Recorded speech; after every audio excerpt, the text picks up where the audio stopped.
पार कटई कि जम्मू संगवारी के डहर यथेंद्र शिष्टाचार चरण छुट्टी प्राण जाते से काय करे हो। वैसे तो भगवान श्री रामचंद्र जी की कृपा है कि हमारे गांव में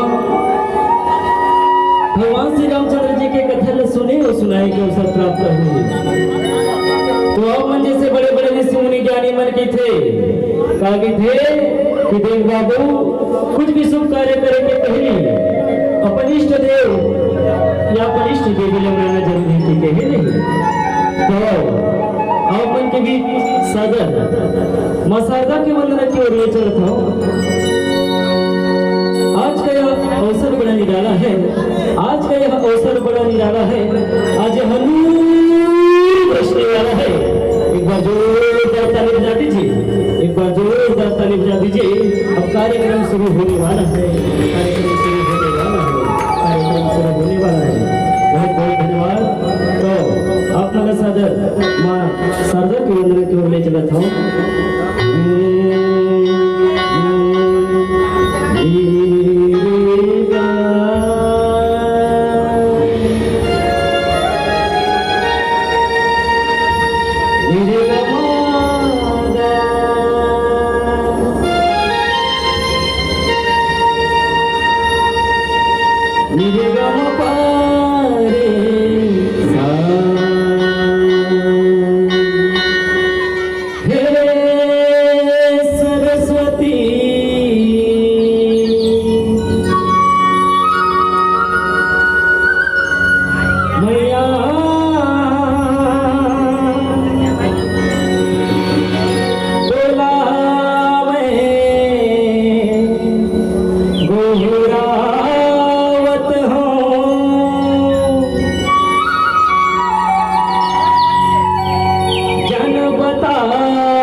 की जय।